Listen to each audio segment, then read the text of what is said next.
Sa lahat po ng katanungan ninyo at pangako lang na pangako, hindi ba mas politiko pa siya sa mga senador na nag-hearing? Cross my heart pa siya, nag-cross my heart. Anong weight ang mabibigay natin sa ganung performance, Mr. President? Alam niyo, aminado niya po na hindi siya dumaan sa pagiging mahirap. Hindi niya po inabutan kung ano yung problema sa baba. Kaya pakiusap ko po sa mga kasamahan natin na huwag po nating tigilan. Meron naman pong budget deliberation dito. Bakit tayo magbibigay ng malaking pondo hanggat hindi tayo na kontento na gamitin niya po yung pondo sa mga mahirap? Iyan po yung pawang katotohanan lamang po ngayon. Ang liit talaga ng kinocover ng PhilHealth. Yung sinabi nilang 9,000 case rates ay pinag-aaralan pa nila. Ilang taon na po ang nakakaraan. Kaya naman pala nilang increase ng 30%. At before the year ends, increase daw nila to 60%. Kaya naman. Andyan pa rin yung 500 billion. Ang nakakalungkot po dito, Mr. President, habang may namamatay na walang pambayad sa ospital, Correct. habang gusto na lang pong ipatanggal yung oxygen dahil wala na pong pambayad sa ospital. Ano ba naman yung pambayad sa oxygen na isi-shoulder ng PhilHealth? Tapos nakatulog lang yun po yung pondo. Importante dito yung buhay ng bawat Pilipino at lahat po tayo, halos lahat sa atin, I think 60% ng Pilipinos ay kinakaltas sa sweldo, nagko-contribute tayo. About 40% ang libre, no? Dahil meron po silang category na dinidetermine kung sino po yung walang babayaran. OFWs natin, pinaghirapan nila yan, pinagpawisan nila yan. So dapat po ibalik po ito. Ito katulad nung sa provincial health officer ng Camarines Norte. Yun po ang example. Example po yun, 200,000 ang na-contribute niya pero ang na-avail niya 60,000. Anong klase insurance yan? Lugi ka. Kaya nga tayo minsan nag-insure, diba? Para pag may nangyari sa atin, ma-avail natin yung serbisyo. Tapos the other side of the coin, Mr. President, ang gusto kong ipakita, tignan nyo naman yung net amount due. 4.2 million. Medyo kailangan din pong, siguro hindi siguro PhilHealth ang nakatingin sa other side of the coin, but it must be the Department of Health. Yung baka naman meron naman din tayong anong tawag mo dyan, runaway inflation of the cost of medical services, Mr. President. Yan din po ang problema. Can we request for OSA, can we request that yung mga ringing of cellphones dito, pagbawalan po natin, Mr. President. Medyo The minority leader is raising a point of order, Mr. President. Yes, Maybe ask Sergeant at Arms, please implement that. Okay, I'll go back to my other point, Mr. President. This is the other side of the coin. I hope the Speaker agrees with me na we're looking at the PhilHealth subsidy to pay our bills, but who is looking at the escalation of the bills? Grabe rin ang pagpansin ko dahil lahat ng lumalapit sa atin, wow, anong mga bills? 4 million, 1.5 million, 400,000. Parang ano na po, parang laki, lumalaki. Parang the other side of the coin, parang wala rin nakatingin. Dapat meron po nakatingin. Sa amin sa law, sa legal profession namin, may reklamo kasi siyempre mga naghanap ng lawyers na ba't ang mamahal daw ng mga legal fee, ng mga professional fees, acceptance fee. Ang IBP naggawa ng mga ito yung klase ng kaso, ito yung parang guiding rate na i-charge ng lawyer. Do we have the ceiling? Ceiling, no? Dapat may ceiling. Ceiling or guiding rate. Do we have actually sa counterpart sa health? Yung during the time of former President Duterte, pumirma siya ng executive order. Yung in-implement po yung maximum retail price ng mga gamot, no? Mga selected na gamot. Baka pwede rin pong tingnan ito, no? Yun lang po yung pakiusap ko kasi napansin ko na rin po yan. At saka, doon po nung sa amendments to the UHC na-approve na po natin ngayon on third reading, doon po sa interpellation, na-bring up ko po yung member ng PhilHealth Board na manggagaling sa indirect contributor. Ang indirect contributor, yan sana yung mga can't afford talaga magbayad ng premium, kaya sinagot ng batas ang kanilang premium payment. Ang aking point, so what kung wala siyang alam sa public financing? Wala siyang alam sa public health. Ang importante, alam niya anong sitwasyon nila. Yun po importante eh. Ay ang nangyari from the...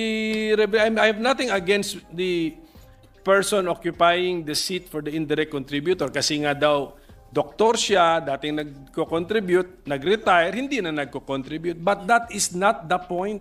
So ang point Ang po point sana, it's a real indirect contributor galing sa mga informal settler. Dapat sa Yung sektor. hindi talaga nakabayad ng premium, hindi niya kaya. Wala akong pakialam na hindi niya alam ang public financing. Ang importante, alam niya ang sitwasyon nila, anong pangangailangan nila. Na meron siyang kaibigan na gano'n, sa sidewalk na lang ng anak kasi sa takot sa hospital bills. Kasi hindi alam na may programa ba ang PhilHealth? Ang tanong ko muna sa ating speaker kung sakaling alam niya, yung sitwasyon doon sa Cebu, kasi nabanggit ko rin yung kanina, dahil na-alarma din ako doon.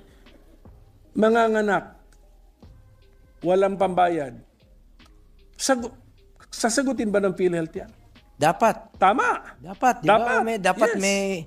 May ano sila, counterpart man Correct, lang doon. dapat. Kung wala yan, i-dissolve na natin ang PhilHealth. Ngayon pa lang, is-dissolve na natin ang PhilHealth. I'm sure meron yan. Ang problema, alam ba nung babae? Hindi niya alam eh. Natakot siya sa hospital bills niya eh. Yun nga po, sinabi ko, Mr. President, Senator Coco, marami sa ating mga kababayan, ayaw na pong magpa-hospital dahil takot po sa babayarin sa hospital. Sinabi ko po during the hearing, yung information drive ng PhilHealth. And dyan naman yung pondo nila, ipaalam nila sa mga Pilipino, sa mga kababayan natin, na meron pong konsulta program. Ito pong konsulta program, ito po yung chine-check up dyan sa mga super health center, sa mga rural health units, na pwede sila magpa-check up. Sinasagot po ng PhilHealth from 500, tinaasan na po ngayon to 1,700. Pero hindi po alam ng mga kababayan natin yun. Dapat po, ipaalam na sabi ko nga during the hearing, andyan dyan yung billboard ni Mr. Ledesma sa highway. Yun na nga, kita mo. Ba't hindi nyo ipaalam na meron kayong free consultation? Bakit siya may billboard na, Mr. President? Tinanong ko naman siya kung tatakbo ba siya. Sabi niya, Kasi Mr. President, nung nakalipas na linggo, tanong naman sa akin ng media, kasi meron naman silang media event na si Mr. Ledesma may hawak na malaking cheque sa Quezon City naman. 280 million pesos binibigay niya sa Quezon City. So, ano ba ito? Mas politiko pa sa politiko ang nagpapatakbo ng PhilHealth. Yung pala, most likely, hindi ko to alam, but most likely, reimbursement payment lang yun sa Quezon City hospitals. Gagawin mo pang media event na may malaki pang mock-up na cheque, Mr. President. Nakakaya naman yun. Nakikita natin mga minamamatay pa sa hospital. May we know the credentials of the leader of PhilHealth? Ano ba siya? What is he? He is the president. What is he? Ano background? CEO of PhilHealth. Yes, do we know his background? I think, natanong ko rin po ito sa during the hearing, na dati po siyang presidente ng PISAM. Sanay po ito sa pagkokolekta. So sanay ito kumolekta sa kuryente po. Sabi ko hindi trabaho ng PhilHealth mangolekta. Ano ba na? Sanay sa kuryente to Dapat baguhin natin. Our presiding officer is the main author of the UHC law. Siguro balikan natin ang qualifications po ng presidente ng PhilHealth, Mr. President, yung background niya. Huwag naman masyadong mahilig din sa limelight o politika o pangako, cross my heart, etc. Doon sa Cebu, 2 buhay nang nawala doon, Mr. President. Namatay yung bata, namatay ang nanay dahil sa takot sa hospital bills, pero 89.9 billion pesos ay kukunin sa PhilHealth para gawa ng tulay, gawa ng mga daan, na alam nyo naman sa infrastructure, meron siguro 10% legitimate profit ng contractor, baka meron pang bloated amounts dyan na na unnecessary naman. At 2 buhay ang nawala doon, Mr. President. Tapos ako, meron akong pasyente ngayon, dengue, takot pumunta ng hospital kasi magmula doon nung nawalan siya ng trabaho, hindi na siya nakapaghulog sa PhilHealth. Ang tanong, Mr. President, yung ganun ba na dating nakakapaghulog ng PhilHealth, nawalan ng trabaho, hindi na ba siya member ng PhilHealth? Dapat po membro tayo Correct. lahat. Correct. Lahat ng Pilipino, Precisely. membro tayo ng PhilHealth. Takot pumunta sa hospital dahil doon, pero dati nakapag-contribute dahil takot sa hospital bills. Ganyan po ang nangyayari, Mr. President. Ang dengue ngayon, pina-research ko sa staff ko, daan-daan na ang namamatay at saka kalat-kalat. May alam ako sa Bacolod, dito sa Metro Manila. Meron ako nalaman lang kahapon, namatay sa Pangasinan, 7-year-old na bata. So, and yet, 89.9 billion pesos ay ilalagay po natin sa bridges, daan, ano pa yung mga projects na nasaan program appropriations, yung mga lines, something doon. Yes, with the indulgence of the minority leader, I agree with Senator Bongo that nasa PhilHealth po talaga, no? They should not declare that there's excess funds while there's still people lining up where there's still beneficiaries whose claimants have not yet been paid. So nasa kanila po talaga, and we cannot fault the OF entirely because sila nga po ang nag-declare. But it's really PhilHealth's job really to increase the benefit packages and to make sure that all Filipinos, all members or Filipinos claims are covered. Tama po, Senator Bongo, hanggat may nakapila pa, hanggat meron natatakot na pumunta sa ospital, hindi pa ho tayo natin na-realize, no, yung benefits ng universal healthcare. And unacceptable po na malaman na marami pang mga kababayan natin. Alam natin yun Pumunta kayo sa lahat ng hospital. Kaya nga, I'm urging Mr. Ledesma, pumunta ka sa hospital. Inamin naman niya, hindi siya dumaan sa pagiging mahirap. Hindi pa rin daw niya na-encounter magkasakit ng pneumonia na ma-admit repeatedly. So sabi ko, balik mo yung pera ng mga kababayan natin sa Pilipino. So pwede po bang, kasi narinig ko po nag-appeal tayo sa Presidente, isa po ba sa appeal ninyo is to suspend the increase in the premium rate contribution? Correct, Mr. President. Sabi ni President Ledesma na i-recommenda raw niya po sa Pangulong Marcos na i-suspend yung premium increase, no? At sa atin ngayon dito, pinasa natin ngayong araw na ito on third reading, yung amending the UHC law na binabaan natin. So nagkatugma na while may hearing tayo kung ano pong mauna dito at sana maaprobahan po ito ng Kongreso yung pagbababa ng premium increase from 5% to 3.25% by 2025 dahil napakalaking bagay po yun. Bawat piso, bawat sentimo po ay napakahalaga po sa ordinaryong mamamayang Pilipino. Sige po, yun nga yung gusto ko sabihin na kahit hindi kumilos ang Presidente, tayo na po ang by law, but of course we need this cooperation to sign this into law na magiging 3.25% na po ang ating premium rate. So at least gagaan, tapos malaki pa naman yung pera na nasa PhilHealth.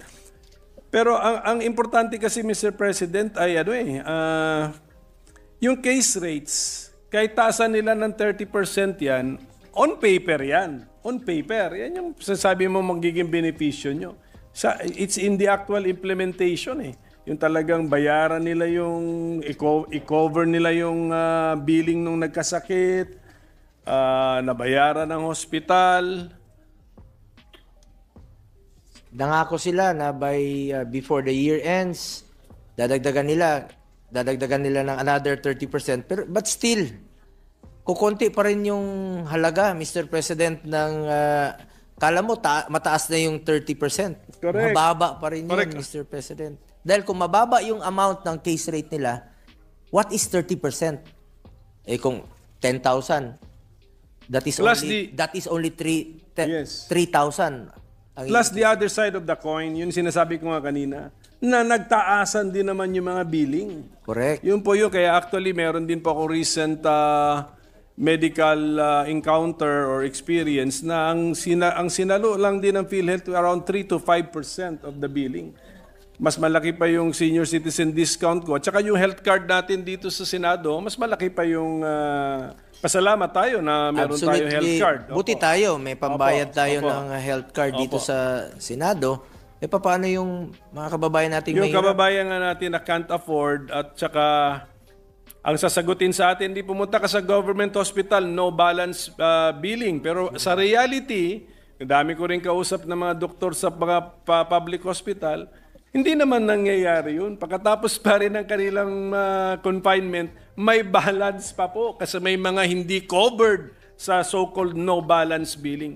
Hindi po ba natin pwedeng i-crack the whip na natin yan?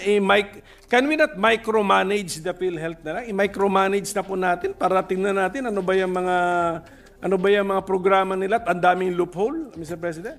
Patuloy po ang aking hearing dito, Mr. President. At sa budget deliberation, pwede rin nating pag-usapan ito dahil humihingi po sila ng subsidy for 2025. Pag-usapan natin, pagtulungan po natin ito, Mr. President. Ibalik natin sa mga pasyente, kung maaari, expand benefit packages, kung anong pwede nating gawin, batas, o isulong natin para ibalik natin yung pondo ng taong bayan sa mga Kaya mahirap. Mr. President, nung narinig ko yung isa mong recommendation, scrap the single period of confinement policy. Hindi ba common sense lang yan? Bakit pa naisip pa yan? Mr. President, galing yung idea na yan sa PhilHealth mismo. Nakatakot-takot ang oras ang brainstorming nila. Tapos yan ang resulta nila na isang beses lang natin sila pwedeng ipa-claim ha. Kahit hindi sila gumaling at may sakit pa rin sila, hindi na pwede. Mapigilan mo ba? Magmasiselan yung pagbubuntis mo, mapipigilan mo bang... Hindi, bakit po ganitong klaseng idea ang lumalabas sa brainstorming ng mga health professionals na na-appoint sa PhilHealth? Yun po ang katanungan po natin. Kaya nga po dapat i-amend nila ito. Nangako si Ledesma na pag-aralan nila at i-amend nila itong kanilang policy. Well, anyway, I congratulate our chairman, Mr. President. He is not a doctor. Ang dami niyang concerned, although chairman siya ng Committee on Health.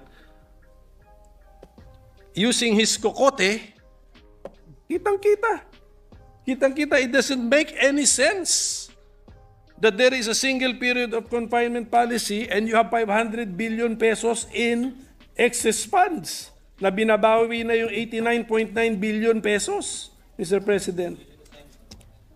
Yeah, I'm just disappointed, Mr. President, na I'm glad that kaya natin mag-intervene na gano'n, but I'm disappointed na doon sa mga taong 24 hours a day yan ang kanilang pinag-iisipan, nakaisip pa sila ng ganyang limitation, Mr. President. Buti sana kung nagtitipid sila.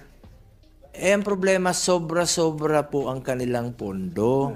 Iba naman yung magka-craft ka ng policy mo na dahil tinitipid mo yung naiiwang pondo mo, baka hindi mo mabayaran. Ito sobra-sobra, winalista nga eh. May we know, Mr. President, sino nakaisip nito?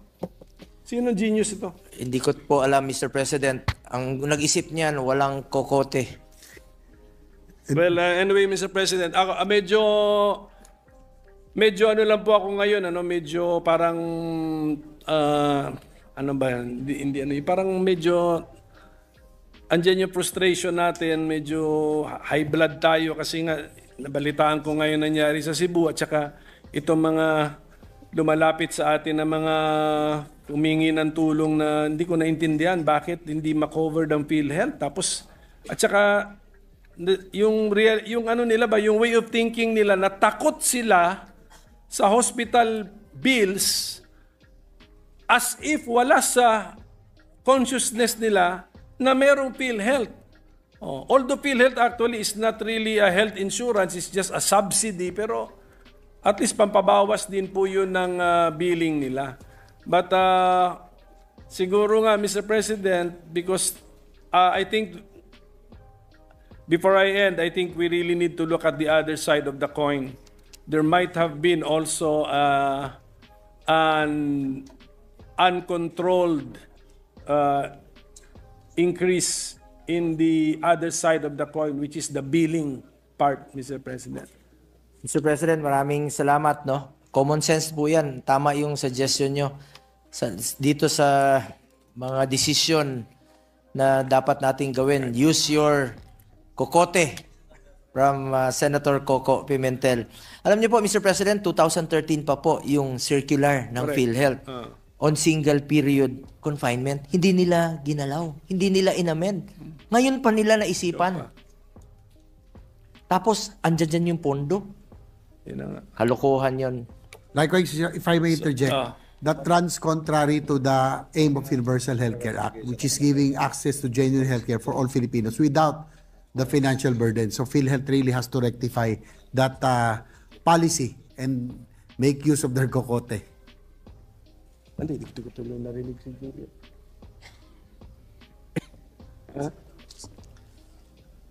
Sige po, Mr. President, siguro dito rin lumalabas na talagang the quality of the people we appoint is also very important, Mr. President. But that's the burden of the leadership, the burden of the President. Lahat naman may pagkakamali dyan, pero sana talagang seryosohin yung pag-appoint po ng mga tao. We really need quality people in government service, especially as sensitive as this one, the delivery of health services. So thank you to our chairman on the Committee on Health. And then I just pray, Mr. President, that he will act on my bill on the establishment of the hospital for senior citizens, the geriatric hospital, kasi kailangan po natin ng apex hospital din sa concerns po ng mga sakit na mga matatanda. Now that we are going to, our strategy is the regional specialty hospitals. They all need an apex hospital where they train, Mr. President. Yes, Mr. President, I agree with you. I support that, no? Para po ito sa mga kababayan nating matatanda, para itong geriatric hospital. Part po ito ng ating regional specialty center na ipinasa ngayong 19th Congress. Ang layunin po nitong bill ni Senator Coco ay magkaroon ng apex hospital for geriatric. At sinusuportahan natin to. I think the DOH is working on it. Naghahanap lang po sila ng maayos na location para dito. Thank you po, Mr. President. Thank you, Senator Bongo, Majority Leader.